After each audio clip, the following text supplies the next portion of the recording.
Hello there, young Minecraft fans. This is your Uncle Troy. Today we are playing some Minecraft and we're going to do some branch mining. And if you were tuning in today expecting excitement, adventure, and action, well, just tune to something else because I've had entirely too much of that recently in Minecraft and in real life. So I'm going to try some nice, boring mining today, pick up some resources, maybe plan out the next build or something. But this is how I do my branch mining, and I figured I'd show everybody. Basically, I start off with about a 3x3 passageway right down the middle.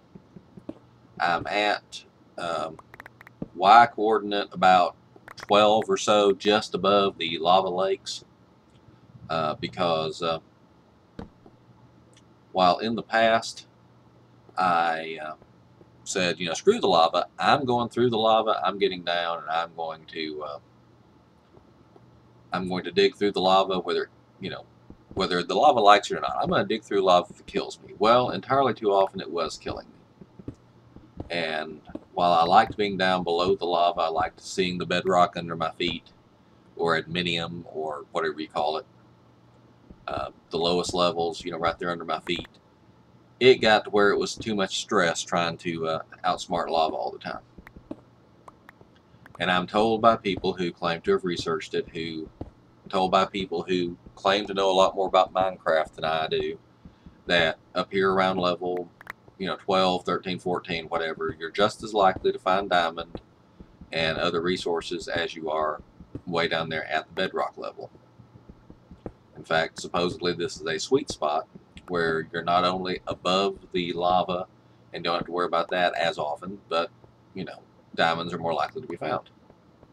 And I don't necessarily believe that's true, but it is easier to dig. Thought I'd found some iron there, but it turned out to be dirt. It is easier to dig when you don't constantly have lava falling down your head. Okay, plans for the future.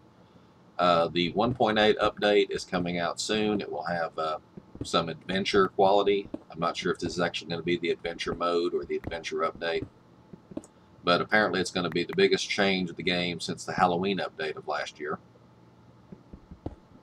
In fact, it'd be cool if Notch would put off releasing the update until Halloween just to mess with us all. But it's going to be adding at least one new mob called the Enderman or Endermen, and these are big, long, squid-like things. They're about 3 blocks tall, whereas your character is actually less than 2 blocks tall. And apparently they can carry blocks around, and everybody has assumed that means they'll be able to pick up blocks and place them down to other places, but all the screenshot actually shows is looks like we've broken into an existing cave system here, but it looks like one that I've already lit up, so probably any resources have already been mined, so there's not much use in now I'm lost. There we are. Not much use in continuing down this way. All the screenshot really shows is that the Enderman can carry blocks around. So everybody's assuming that they can dig up blocks, they can take blocks out of your house, they can carry blocks around and place them elsewhere, and that's not been demonstrated yet. I've not seen a video or any first-hand reports of that happening. 2, 3, 4. So I'm hoping that the Enderman won't actually dig up any blocks, or I knew I heard hissing earlier. I'm hoping that they won't actually dig up any blocks, but instead they'll just carry some around and place some here and there, which I think would be kind of neat. Now, the bad thing about the Endermen is that Notch tried to make them scary. And believe you me, the monsters we have already are plenty scary as far as I'm concerned. But Notch tried to make the Endermen scary. First he made their attack strength real strong. So, we found some iron. Made their attack strength strong, so you're not going to last long against them. And he gave them a lot of hit points, a lot of health, so that they won't die the first time you whack them with a diamond sword. But that didn't really make them scary. And diamond, yay! This is a good day. So to make the Enderman really scary, what he did was he made them, according to his ramblings, he posted online, 6 diamonds. Yay, 6 diamonds. He, according to his ramblings online, he made them where, as long as you're just watching them in your peripheral vision, then they just do what they do. They wander around with the blocks. But when you look directly at them, you put the little crosshairs, reticle, I think that's what it's called, directly, more lava, directly on them, then they turn to stare at you. And as long as you're staring at them, they stare at you. And it's only after you move the reticle away, you look away from them, that they come after you. And you may, if you're a fan of the show Doctor Who, in the 2005 revival of the show, they introduced something called the Weeping Angels. And the Weeping Angels look like statues. And as long as you keep looking at them, they look like statues. But once you look away from them, they can move, and only while you're not looking at them can they move. And the Endermen are not exactly like that, but it's close. And more lava. So it's obvious that the Weeping Angels were an inspiration. However, I was curious about the name, because Enderman doesn't have much to do with the Doctor Who Weeping Angels, unless you count like End of Time or something. So I did a little more research and found out that they were also based on the myth of the wrong block placement, the myth of the Slender Man. And the Slender Man's apparently a modern internet-based myth that, since I'm old, I didn't know anything about, but apparently it's fairly popular, especially among college-age students. And the Slender Man, he creeps around in the background, and you don't notice him at the time, but when you're looking at the video or pictures you've taken later, then you see the Slender Man. And then you start becoming obsessed with him, start actually looking for him. And apparently it's only once you start looking for him that he becomes dangerous. His appearances become more and more overt, and then you find out your friends are missing, And the standard story is basically, I didn't know anything about the Slender Man until my buddy Bob disappeared, and I was trying to figure out what happened to him, and I found all these pictures he'd taken, or all these tapes he'd recorded. 1, 2, 3, 4, 5, 6. Okay. I usually dig down far enough to put about 8 torches, and that's kind of how I mark the end. But it's only after you start researching the Slender Man that he really becomes dangerous. And I guess that's kind of falls in with the Weeping Angels and what Notch has said about the Endermen in Minecraft, is they're only really dangerous if you go looking for them.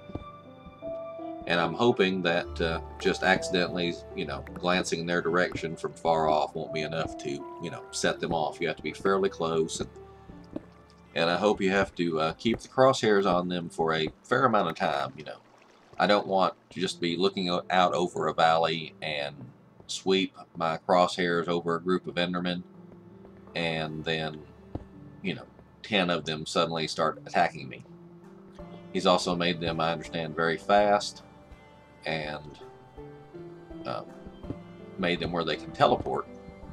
But teleporting behind you, like most monsters do, in movies and whatnot, would be cheating, and it would feel cheap. So Notches actually has them teleport right in front of you, so you can see that they're coming for you. And I think that's going to be really spooky, and I'm really looking forward to it. And I'm sure I will regret saying that as soon as I first encounter a Slenderman, because as I was telling somebody the other day, when I first started playing Minecraft, and I'd be digging down, looking for a cave or digging down a mine like this, the whole reason I developed this method of branch mining was it let me expose just a little, hey, more iron, just a little bit of the cave at once. And, I didn't get into like a big open area like the Mushroom Caverns, how that kicked my butt for many, many days. Because I was afraid to go out wandering around in caves big open areas and be attacked by monsters that would sneak up behind me. Notice how well lit I'm keeping things behind me here, and how well lit I either fill in when I go off, you know, on a branch. I either fill it in or block it off or keep it well lit so nothing in there can come after me. And in the early days, when I'd be digging in my cave and I'd start approaching a dark area and I'd hear the spooky music, I would, you know, turn around and dig the other way. And if I started hearing zombies, I mean, that was really scary. When I started hearing zombies, I would turn around and dig in the other direction because I just didn't, you know, want to face them. They were scary. And now, of course, zombies are like the least of my worries. If I hear a zombie, it's like, hey, a zombie. There must be darkness over there. Let's go dig over there. So, creepers. Oh, what do we have here? Oh, more of a cave we've been into, but it looks like we just caught the edge, so I'm going to keep going. Creepers are scary because they're quiet right up until they come up and start the tss, right before they're going to explode. And in one of the updates, one of the versions I played, apparently their little counter didn't reset. And if they came up and got close enough that they start the countdown, they, you know, 5, 4, 3, 2, well, they'd still be on 2 when you came back and saw them a few minutes later. And they go 2, 1, boom. And I think that's been fixed since then. So if you back off for a few seconds, you still have the 5, 4, 3, 2, 1 countdown. Alright, I think I've gone about far enough out here. Yeah. So I'm looking forward to the Enderman. Something I thought I read, which nobody else seems to be mentioning, is that Notch was supposed to be working on multiple new mobs, and the Enderman was just one of them, and it was the one he was giving us the hints about. And of course, it's entirely possible we're completely and utterly wrong. I know when Ghast were being added, the first screenshots were leaked, and everybody thought they looked like a little 1x1 monster, and they were saying, oh, we can't have open windows in our houses anymore because these little, you know, 1 square wide monsters will be able to, you know, fly through the windows and attack us. Well, then it turned out that Ghast are actually, you know, 5x5 or so, and big, large creatures, and, you know, anything you can walk through, they cannot fit through. So that's the end of that. So it's always interesting to hear the hear all the speculation before a version comes out.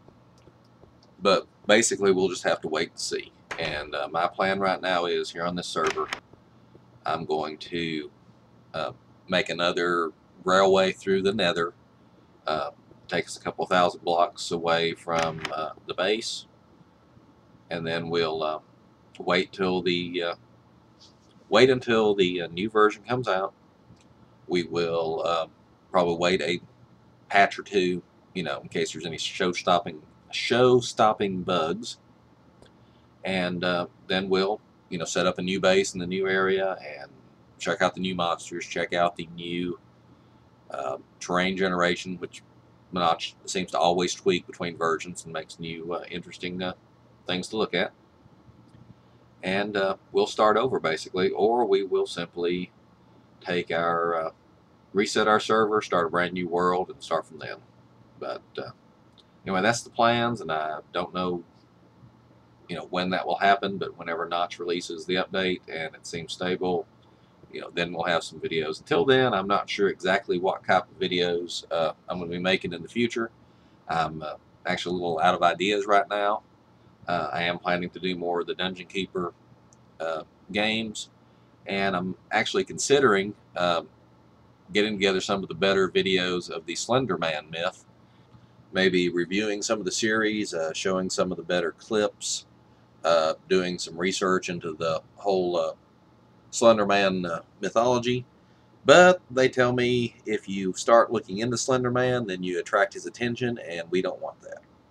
So in the meantime, this is Uncle Troy signing off. Have a good night.